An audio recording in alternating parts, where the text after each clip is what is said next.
All right. Well, Lara, why don't we kick it off? We are live. Thank you so much for coming to speak to the Unhustle community. Love it. And yeah, welcome. Welcome. Thank you so much for taking the time.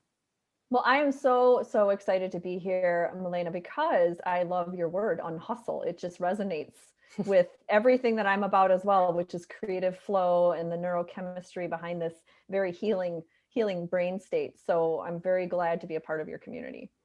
Thank you. I'm super excited to dive into creativity. So, Right Brain Rescue. I love the name of your book. Tell me, what was the moment you decided that you wanted to leave your job? Yes. Well, I was trained as a classical family physician in America, which means I loved what I was going to do. I live in a very rural area of Wisconsin where there's lots of farmers and cows and cheese and growing crops. And I was a rural family doctor for 15 years, seeing babies and grandmas and everybody. And I liked the theory, the idea of medicine and healing. But as medicine has changed and our visits got shorter and shorter, and I felt like I couldn't really deliver the kind of coaching and care and healing that I could in 15 minutes, I was unhappy. I turned to things like running or painting or drawing. And I started to feel that that really gave me some intuition, maybe. I didn't even know what to label it. I felt like I was unlocking things in my body and in my mind that would help me make better decisions, even as a doctor. I could, on my run, I would say, oh, I think I know that diagnosis. I'm going to go back, and it would help my brain work better. Because what I didn't know is I was burned out. And at that time, I was feeling sad and depressed, but not sure why. And it ended up being I was really burned out in medicine. And once I put those two ideas together, I'm burned out and I feel like I could be doing more. I decided to resign and then make my own private practice. So that's what I do now is deliver medicine with more space and more creativity. I like it. So tell me and tell the audience that's listening to this, how would anyone figure out if they're burned out? How would anyone figure if they're burned out? That's a great question. So burnout is characterized by three things. It's depersonalization, emotional exhaustion, and low perceived achievement. You feel like you don't have the ability to master what you're doing. So burnout is actually about 10 different things, but those are the three core ways that you can feel burned out. And a lot of times it's just feeling this Sunday night anxiety that you have to go to work on Monday. Now, I joke with a lot of people that we all have teeny little shit sandwiches that we have to eat at work. There's no perfect job. There's always some bad parts of every job. But when you feel like you're always having to prep yourself to go to work every Sunday night, then it becomes something that you should think about why, and so burnout really can leach into every industry, not just medicine. Burnout is evident in education, in military, in police, in academia, and burnout actually can be in our relationships. We can feel burned out being a parent or a spouse or a friend. So burnout is really the symptom and the invitation to look deeper and stop and pause and reevaluate like what is going on in your life. So I think it's a gift. I think it's a great gift to be burned out and to recognize it, because awareness is curative. Once you know what's going on, you can then retool your life and find your way back. I went to my own kind of what I would call burnout state before burnout was recognized as an official condition. And I noticed that just my creativity really disappeared. And I was a marketer. I mean, that's what people hired me for, was my creativity. And so all of a sudden, I'm like, I can't come up with a new creative campaign, especially on a deadline, especially when I'm working 16-hour days. I just can't do it anymore. I can't. I'm done. I'm like, I can't. I got nothing in me. And I would, I'll still do the work, but I knew I wasn't like performing at the level that I used to perform. And that's when I decided to basically fire myself and pivot my career. So let's talk about creativity, because that's kind of the direction you went into, right? So why is creativity the counterintuitive solution in your case to burnout?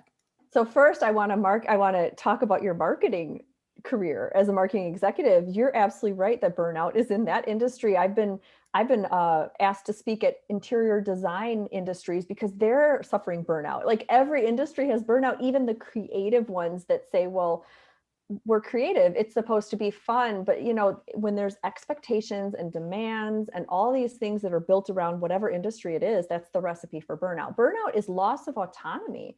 It's loss of agency. It's this feeling that you are owned by someone else's goals and you aren't able to make your own calendar or your own routines. Or for example, and I don't know how it was in your old job, but for physicians and doctors, many hospitals are being built without a doctor's lounge. And a doctor's lounge is like critical because we get to meet other doctors and just commiserate and ask about patients. Hey, what do you think of this? Did you meet them? And we get to share burdens. And so that's disappearing, but also so are doctor offices. Now doctors don't have their own desk. They don't have their own computer. They have to share a touchdown space with other people running around, which disrupts their flow. So part of creativity is allowing that space, and it's healing. And a lot of people that I talk to say, wait, that has nothing to do with burnout. That has nothing to do with medicine. Why are you talking about creativity? And it's because it's one part of flow state. And flow state is the only time your brain produces all 5 neurochemicals of happiness. We've got the norepinephrine, the serotonin, the dopamine, the anandamides, and endorphins. And it's a very beautiful and beneficial state, because when you get into flow state, your brain makes connections like it never has. It actually helps lower your cortisol levels. It actually helps balance your neurotransmitters. It can be very healing. So that's where I have now requested that we think of creativity as the cure to burnout. Burnout is the opposite of being in flow state. Burnout, you have no agency. Flow state, you feel very much in control of your skills and you're in the zone. And all of us have had this at some point. Even if you're a kindergartner, kids speak in flow. They honestly, if we've ever been in a recess, you see kids, if they're wanting to play a team sport and there's 2 team captains, what are they doing? They're picking the kids that are most likely going to get them into flow state. They're most likely going to help match their skills so they can experience that beautiful flow. And as adults, we kind of divorce ourselves from this control. So now you're just a cogwheel in a factory and you just show up and you do your thing. But what if we gave a little bit of control back and allowed you to plan when your lunchtime is? Because maybe your hours are a little different. Maybe you really do best work in the morning, maybe your afternoon. So this is where I feel like we can be more creative with the way that we structure our workday and allow that space for creativity. Let's dive deeper into the creativity. So let's say I want to get more creative. I'd say, okay, I understand that creativity is important to help me prevent burnout. Where do I start? What do I do? So I like to remind myself it's the MIND recipe, MIND, and it starts with M. M is mitochondria. Mitochondria are those powerhouses of our body, right? They produce energy. And a lot of us don't think about those teeny little mitochondria, but they're super powerful. So a lot of the burned out people I see, they actually are not eating very well. They're not fueling our mitochondria. So our mitochondria won't make a lot of energy. And studies show that when you eat a diet that's high in like processed carbohydrates and sugar, you actually produce less efficient mitochondria and you become more forgetful and you just have mood issues. You feel depressed. But if you are fed a diet full in rich phytonutrients and vegetables, you actually will produce more ATP. Your mitochondria become more efficient. So we start with the M and think, okay, what am I eating? Am I filling my plate with vegetables? Am I taking care of my internal mitochondria? Because then you're more apt to be creative. The I of the mind is integrate. So doing something that is going to be a bilateral exercise to integrate both your left and right hemispheres. So that can be walking, that can be knitting, it can be drumming, it can be anything bilateral that just gets those brain hemispheres working together. And this is where people think this has nothing to do with creativity, but it really does, because creativity is communication across all of your brain, not just your right brain, even though a lot of people say that. And then the last 2 parts of the mind, MIND, N is notice. So notice is like noticing patterns. The most creative people are the most adept at noticing patterns and connecting the dots. And you can start by exercising this pattern by gratitude, keeping a simple gratitude journal, noticing in your day where things are very beneficial to you, even in the darkest days. That practices that convergent brain thinking pattern so that you notice more. And if you start reading or listening to podcasts from other industries outside of yours, you start noticing connections. Well, wait, that could actually help me in my job. And you start to pull that together.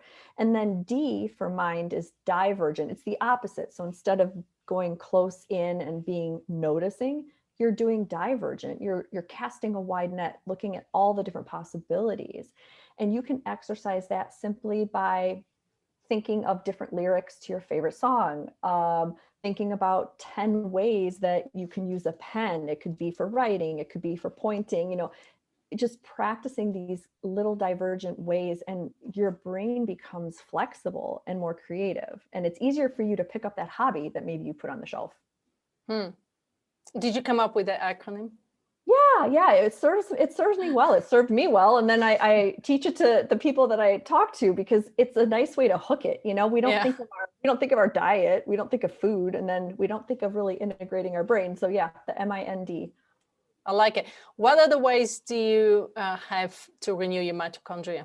Yes. Oh, other ways for renewing mitochondria there's many, but I can distill it down to simple things like consistent scheduling, sleep-wake cycle, basic lifestyle things putting in place. Studies have shown that if you have a really good circadian rhythm and you have attuned yourself to optimize that, whatever that is for you, which obviously everybody's different. Some people are night owls, some people are early birds, right?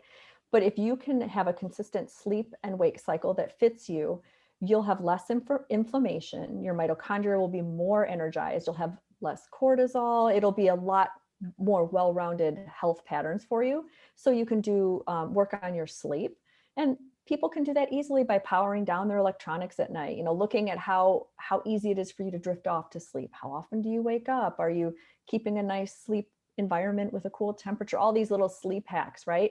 But another way to help your mitochondria is intermittent fasting. Believe it or not, you can do intermittent fasting, which is not eating for at least a period of 12 hours or more. And some people go as much as 18 hours. That's pretty hard. I think I recommend about 14 to 16 hours of fasting. And that does miraculous things for your body. It actually turns on helpful genes that will help clean up the dust and the oxidative stress in your mitochondria. And it also helps triple and quadruple an important brain hormone called BDNF. And what that does is that helps promote all those beautiful neuroplastic connections. So those are two things you can do to help your mitochondria. Think about how your sleep is, be very consistent, and then maybe play around with some intermittent fasting and see how your energy levels feel. It's pretty cool to watch it rise. You're familiar with bulletproof coffee, yeah? Yes. Do you consider bulletproof coffee is helping intermittent fasting or breaking it? That's a great question. If you talk to certain researchers, they are very strict and they say any kind of caloric intake will break the fast. Like even vitamins, even if you take your supplements, that's breaking the fast because your body's having to work. I'm a bit lenient. I would say, if you're doing something like bulletproof coffee, you're actually ingesting fats that are very helpful for your brain and your mitochondria. So I kind of give it a nudge and say, it's fine. We don't have to be very black and white thinking. And I do think there's a lot of benefit with that bulletproof method. It doesn't have to be their name brand, but any kind of MCT oil or coconut oil or ghee or butter that you're putting into your coffee, it helps it get digested slower. So the caffeine is longer, and it's nourishing the brain and mitochondria. So yeah. The reason I was asking is because I did graduate from the Human Potential Coaching Institute, which is by Bulletproof, by Dave Asprey. And I remember when I first signed up for the program, I was like, I do not want to put butter in my coffee. That was like my biggest thing. And I started doing it. And a couple of years later, I'm going, I need to break that habit, I think. No, I love it. I put ghee in my coffee. I mean, it's great. Ghee, it works. Actually, I sat next to his partner, Dave Asprey's partner, at one of my functional medicine conferences. Mark Atkinson? Yes, I'd never heard of Bulletproof at all. And I was sitting there and he said, well, I have a company called Bulletproof. I said, oh, what is that? It's just kind of funny now. Yeah, It's so funny. You have, I have a question here for you. Like, what's the important recipe of creative brain patterns? You were talking about brain patterns and creative people. So what is there a formula? Yeah, there's not really, I would say, a formula, just more personality traits that you are probably a very creative person, which, okay, by all means, I think we're all creative. I really do. I think that we all are born creative. It's just sort of unlearned from us. And people that are creative, that are easily creative, they tend to be curious. They tend to be open-minded, open to learning, growth mindset, and very flexible in their cognition. So we can all work on our creativity by, learning to accept ourselves and seeing our mindset. Are we being fixed in this situation? Are we having black and white thinking? Maybe we can open up our minds a little more and make some wiggle room. Are we assuming we understand the story of that person, or can we be curious and see, well, what other 3 explanations could be representing their side of the story? There's so many ways to play with this creativity in our minds. Kids are authentically open. They are just curious. They're always pressing the buttons and figuring out, why does this do that thing, and asking all the questions. And so that's why when you ask a room full of kids in kindergarten, how many of you are artists? Like, all of them will raise their hands. But then you fast forward to 5th grade and you might get 20%, high school, even less. And adults, every time I go and give a lecture or a keynote, I ask the room, like, how many of you think you're creative? And a lot of them don't even identify as that, but it's just there. It's just, we haven't really nourished it in a long time. And the people that you're talking to, speaking with, are they, most of them, doctors and physicians? It's all across the board. I would say I tend to speak a lot for medical professionals, but like I said, interior designers, teachers, just corporate, anybody that's burned out can have fun learning how to open up that creative brain pattern and play with their lost creativity and learn a little bit of physiology along the way that's really actionable, like the tips we talked about. Anybody can learn how to do these things. So it's very applicable after a pandemic. Everybody is burned out and everybody's stressed. And the part about this is, it's sort of like putting a lobster in cold water and raising the temperature slowly. He doesn't know he's boiling until it's too late. And this is the tragedy, is now the latest study I saw is 72% of US workers are burned out after the pandemic. And about 80% of those people will be able to identify a somatic problem in their body. Like, yes, now I have more stomach pain. Yes, now I have more neck pain, or my sleep is poor. And that's the signals that your body's giving you to the slow boiling of cortisol that raises up. And creativity is one way that you can kind of rein that in, much like your Unhustle. I just love that name, Unhustle, to learn how to activate those calm, parasympathetic, rest and digest, and learn to be aware of spotting these areas in our life so that we can keep ourselves on track and not succumb to a high rate of suicide. We have so much going on that is a bigger problem, right? So much. I just had a friend who committed suicide recently, last month. So sad. I'm so sorry. Because the pandemic definitely takes lives in more ways than one. And yeah, I think, yeah.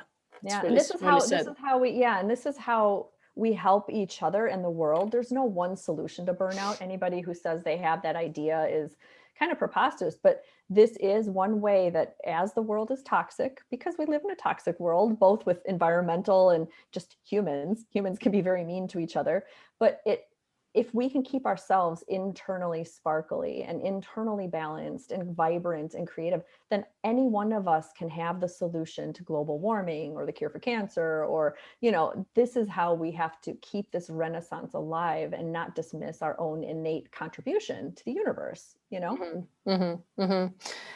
So in the Unhustle Mastermind, the Unhustle Mastery, obviously we've been working on some concepts, and you mentioned already some of them. We actually worked on creativity, and we worked on unlearning, and we're working on some, rest and digest practices.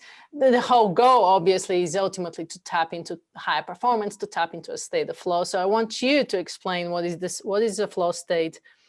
How did that assist you in getting in your in making your specific decision to to pivot your career. Love it. Yeah. So flow state, actually a flow cycle has 4 phases. I didn't know this, until, learning from Stephen Kotler and the Flow Research Collective. But the 4 phases, what we don't realize is the first phase is struggle. Like, we need struggle to get into flow. I didn't realize this. I thought, struggle is a sign that you're doing something wrong, or that maybe you're in the wrong path, or maybe you should rethink this decision. Struggle is essential because it gives us this gamification that, hey, something is challenging. And flow, by definition, from Mihai Csikszentmihalyi, who's the Turkish psychologist who discovered flow, is a match of challenge and skills. So you have just enough skills for that challenge. So if the challenge is too high, you're not going to want to touch it. If the challenge is too easy, it's not going to give you flow. So it has to be just enough. And that struggle is important, because once you see this struggle and you're thinking, okay, I'm going to take this on as a challenge,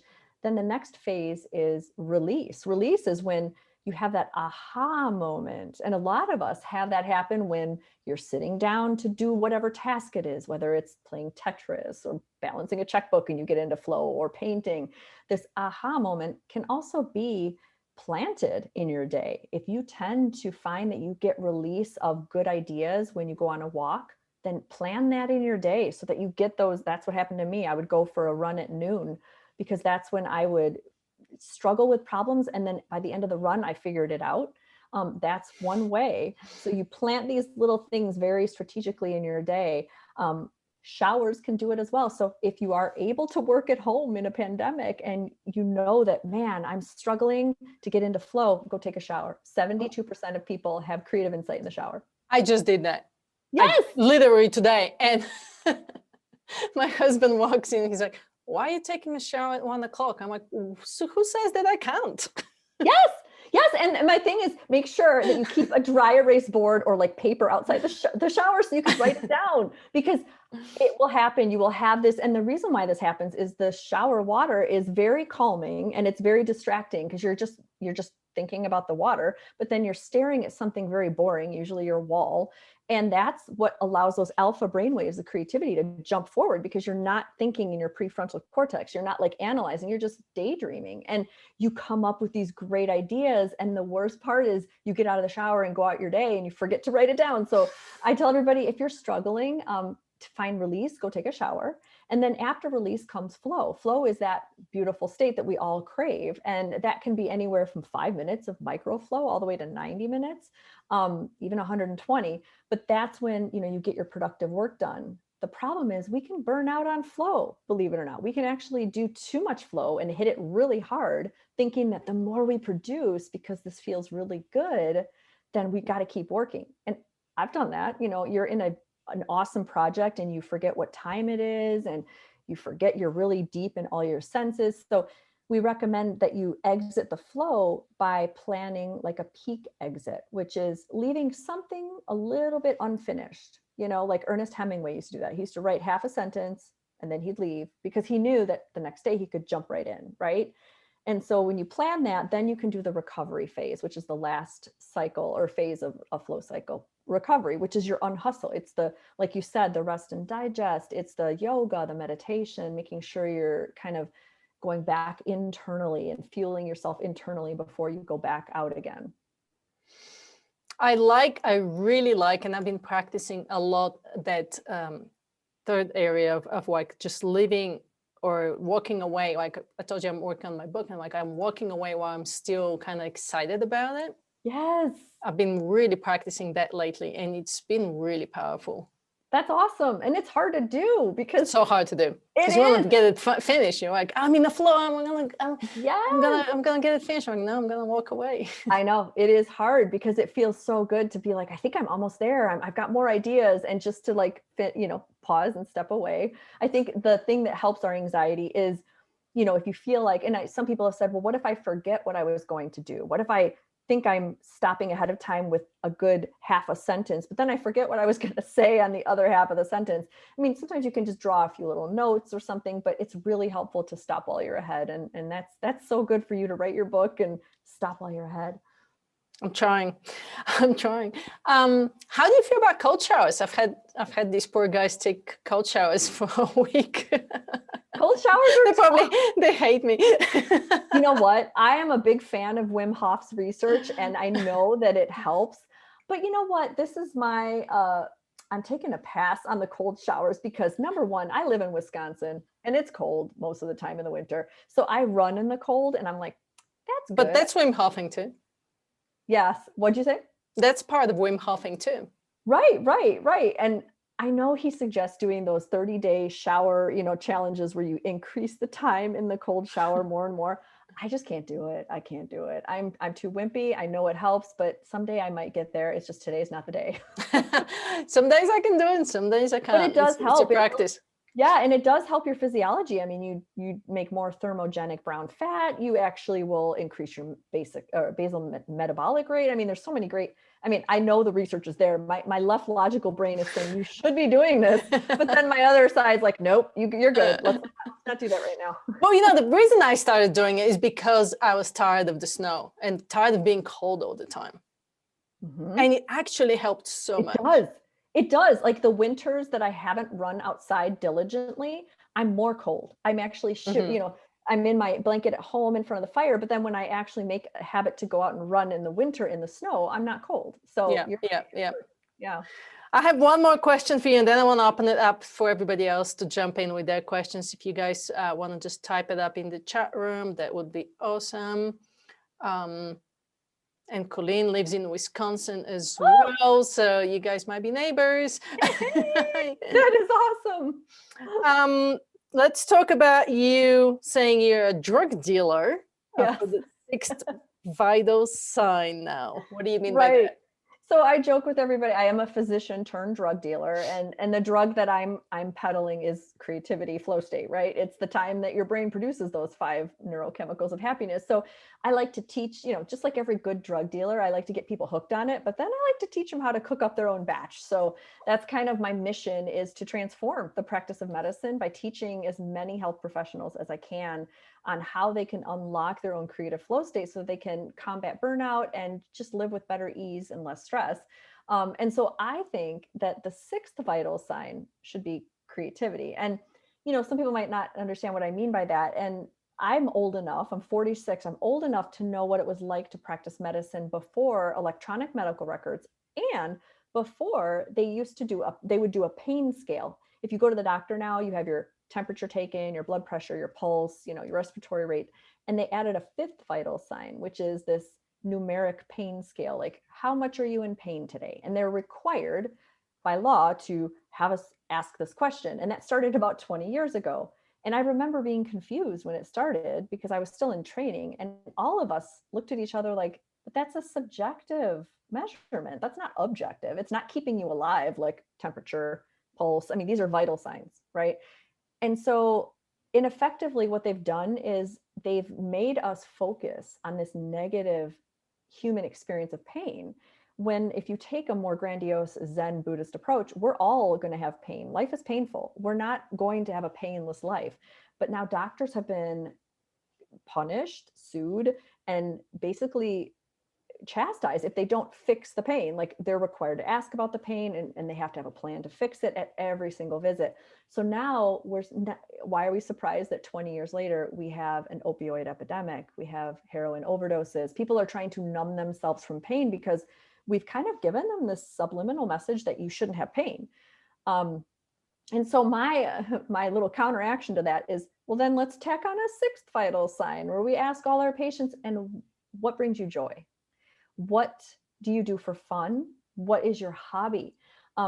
Not to say that we can suggest a new hobby for them, but to focus again and combat this negative psychology, planting those seeds with planting new seeds of positive psychology, of just refocusing them on, well, what are you here for? What brings you joy? There's so many times I've asked people that now, and they pause and they're like, I haven't really done my hobby. I used to like to cross stitch, or I used to like to, play, soccer with my friends, or, whatever it is. And they haven't done that in forever. So that's just kind of my 6th vital sign mission, to make everybody wake up and take this a little more seriously.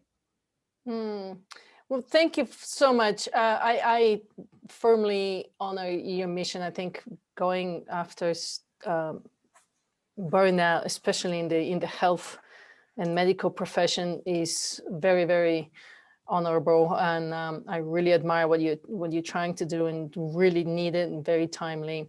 So I really appreciate all your work. And likewise, I love that you have Unhustle. That's a benefit that can really help a lot of people. So thank you for being out there. So let's open it up. Thank you. Let's open it up to questions for Lara. Lori said, I think most of us agree that self-compassion and self-care are the more effective route to self-improvement and thriving. Why do you think the idea of comforting ourselves makes many of us uncomfortable? Oh, I think that's a go. Hey, Lori, I could talk about that for another hour. How much time you got? I think it's multifactorial. I think that and it's cultural, and it depends on if you were born and socialized as female or born and socialized as male. I feel like females are expected to be caregivers, expected to be nurturing, expected to give to others first before themselves. This would explain why in my medical profession, I worked with a male colleague, and I always had his patients come to me for all the emotional needs. If they had symptoms of depression or anxiety, they didn't see him, they wanted to see me. It's just this expectation. So I think a lot of it is we have osmosis. We sort of take it on without even realizing it. And a lot of us have families of origin that encourage that, right? Very gentrified roles. And because of that, I think we view self-care as selfish. And it's this ingrained kind of unconscious way that we say, well, oh, you're going to go treat yourself. Even the words we speak, right? The words that we use in our language is like always like underscoring this kind of disconnect. And I only can speak from being in America. This is where I live. But like the words we use, I'm going to treat myself. I'm going to pamper myself by getting a massage. I'm going to, have fun, spend some girl time with it. Like we act like it's extra, and it should be part of our self-care. So I think it's going to take a lot of us relearning our language. And I see it very, very optimistically with the younger generation. I love TikTok. I watch it. It's awesome. And I love seeing that they're very vocal about trauma and about taking care of themselves and going to therapy. And so part of that is giving me such hope to see that this younger generation is not going to have the language habits that we've all grown up with of viewing this as something to only fold in if you have extra time. I hope that answers your question. Well, good. Thank you. It's a good one. Thank you, Lara. Thank you, Lori. I actually just had this conversation with my sister-in-law who lives in Bulgaria. And she feels, she's very stressed out, dealing with the family, dealing with, work demands. She's really, I think she's probably burned out already. If not, she's really close to it. And I just had this conversation with her, and she feels bad about like making time for herself. And basically she said to me, I can't keep going like this. I can't keep doing this. And I said, you kind of have to be a little selfish and take care of yourself first before you take care of my brother and your daughter and everybody else, because what else is going to happen if you can't keep going like this? Yes. Well, and I mean, exactly, Milena. And I don't know how it would be over in Bulgaria, but at least in America, I mean, women fought so hard to have equal rights and voting and workforce. And now we've just basically made it worse, because now we can go to work and have a career, but we're kind of also supposed to be everything at home. So I see a lot of guilty working moms, myself included. I mean, there's this undercurrent of guilt that if I'm at work and I'm enjoying my work, then I must not be delivering at home, and my kids are lacking. And, and that's unfortunate, but it's also perpetuated in our American culture that does not give paternity leave, that does not, so there's a whole generational shift that needs to happen. It won't happen in our lifetime, but I'm very hopeful that I see little tendrils of people just at least waking up to the conversation. And that's really important. Mm-hmm, mm-hmm, mm-hmm. Let's see if there are any other questions for you. Let me take a look in the chat room. I don't see anything else at this stage. How about, I have one more question for you. If you were to go back and redesign our current medical training, what would you like to see differently?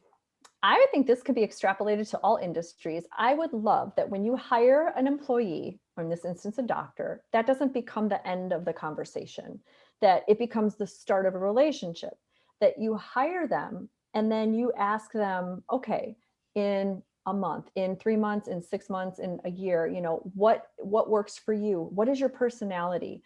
Are you an introvert? Do you prefer quiet time? Are you an extrovert and you like the noise? I mean, really make it more of a personalized key and lock situation, and then have the ability to revisit and have another state of the union with everybody involved. So we lease cars every 2 years, and then we have that option to buy it or maybe lease a different car. Why don't we do that for our careers, our relationships? I mean, we could do that and say, let's meet again in 2 years. And do you still want the leather seats? Do you still want the, tinted windows? Maybe you don't need them anymore. Let's try something different. For medical school, it should be the same. We joined medical school with no guidance, no career counselor, nobody that tells us, hey, what do you think for a career? You just sort of end up figuring it out. Maybe I'll be a family practice doctor. Maybe I'll be a surgeon. I mean, there's no guidance. And I would love for medical schools to accept that and own it, that, hey, we need to take some ownership to help our students understand themselves, but also give them skills that they can use their medical skills in other ways, deposition writing, medical journaling. There's a lot of other ways that can be non-clinical. I think that we're so narrow, we produce these little robots that just get easily plucked into a system. And that can be said of any industry. Like, I really wish industries would adopt more of a holistic, humanistic approach that allows people to have personalities and help support that language of conversation, and having those, times when you pause and just reflect if this is still a job that fits your needs. Thank you so much for that. Yeah, and Colleen, it really resonated with Colleen as well. She said through partnering in healthcare, she really likes that. And we have one more question from Talia. What would you recommend for someone who has attention issues and thus can have difficulty sustaining creativity and flow? Ooh, attention issues are one of my favorite things, because it really can be learned. And yes, our brains all work differently. Our brains are magnificently complicated, so no two brains are alike. But often attention issues is usually because we like that dopamine hit. Dopamine is that focusing neurotransmitter, the neurotransmitter of novelty and of, it's part of the flow cycle. So oftentimes what you're trying to do when you're easily distracted or you feel like you can't focus, it's that you need another hit of dopamine. So what we do is we reach for our phone and we look for, oh, is there anybody I can talk to? Or we scroll through social media. We're looking for that dopamine hit because that can refresh us. And what I've learned is that's kind of a false high. It's like asking for a big chocolate cake, piece of chocolate cake, but you're given a cookie and it's not going to satisfy. So your brain actually is depleted. It's actually causing more residue and you're not able to focus. So what I recommend, if you're feeling like I can't focus enough to even get in flow, then you need to start looking at what is making you have those attention breaks. Is it boredom? Is it hunger? Is it you feel overwhelmed? Like, you can start retrofitting what is your trigger to make you feel like you can't focus, and then you can start working on it. So if it's hunger, you have a different plan. You eat more protein, have different foods. If it's boredom, you start to, look at how you plan your day with routine. If you feel overwhelmed, you have to shift all your tabs on your computer, make no notifications happen, have uninterrupted time to focus. So there's a lot of different ways, but I think attention is something that can be really worked with and hopefully optimized for each person. Thank you very much. Thank you. Great answer. Let's talk a little bit about your book. I'm very impressed. You were able to get #1 status in 5 categories. It's called The Right Brain Rescue. Yes. And just reading some of the reviews here makes me want to go and purchase it right away, which I will, and we'll add it to our books to read. But people are saying, laugh out loud funny, her writing style is delicious, heartwarming roadmap to sanity in a crazy medical career, refreshing and honest. I laughed, I cried, I kept on reading. So I want to go read it. It's fun. It's fun. It's my little love letter to the universe, really. I just felt like, I grew up in a funeral home, around a funeral home. That's a story right there, but it doesn't make the whole book, but there's little bits of that. And then going through medical school, people are curious about that. Even if you're not a physician, this book is written where it is really applicable to anybody picking it up and wanting to learn. And then navigating through burnout. That's a very scary and vulnerable situation that not a lot of people want to talk about. So it's really refreshing to hear somebody else speak very candidly about what it feels like to be burned out and feel like you're walking in a zombie in a shell of a human body, and then navigating to looking at a new option for different careers. And so it's really a short book, easy to read. If you don't like reading, you can listen to my nasal Wisconsin voice narrate it on Audible. And then there's always the Kindle version. So happy to have any supporters, and please leave a review on Amazon. I read them all, and it's just something, my little pet project that I'm glad made it out into the world. Well, congratulations. That's fantastic. Great project. What are you working on right now? What's coming up for you? That's a great question. I'm going to steal that, Melina, because that's a great question to ask people. When you go to who remembers a cocktail party? I haven't been to a party in like a year and a half, right? But back in the day when we had parties, I remember the first question people would say, "What do you do?" And it's always like kind of annoying. I get that people want to know your job, but that's not who you are. But I like how you said that. Like, how did you say it? Say it again. What are you working on? What are you working on right now? I like that. What's next for you? What are you working on? Because that kind of can show people's passion. Like, what are you reading? What are you interested in? And for me, I am working on day-long retreats where not even in a resort, but I travel to the place. Like, I'm going to a hospital in Indiana in May, and I'm doing a day-long interactive creative event, and I call them right brain immersion experiences. So what we do is we pepper in like the good academic research and lectures on how to eat for your mitochondria, how to integrate, your brain. But then in between, we have over a dozen different creative activities. So I get to be fun. I get to have all my paints and my markers and all my fun activities, get out there and watch doctors and nurses draw and act and do comedy and improv. I mean, it's a really fun thing to do this. So that's my next thing, is getting all these people up and talking. And I'm hoping to expand that. My vision is to have a whole curriculum that will eventually be adopted in medical schools and residencies of these very same things that they can do for their students. That's awesome. I want to be a little fly on the wall when that retreat happens. Yeah, it should be funny. That sounds so fun. Well, thank you so much. I really appreciate your time. Don't want to take any more time away from you. Thank you for the opportunity. And I wish you all a lot of unhustling, but a lot of more creativity. Thank you. That's ultimately the goal with Unhustle, is to kind of tap into creativity and focus and flow. And we do it by the slow down way. So thank you. Appreciate that. Well, I'm looking forward to staying in touch with you and learning from you. Thank you so much, Lara. Thanks. Have a good night. Bye. Bye.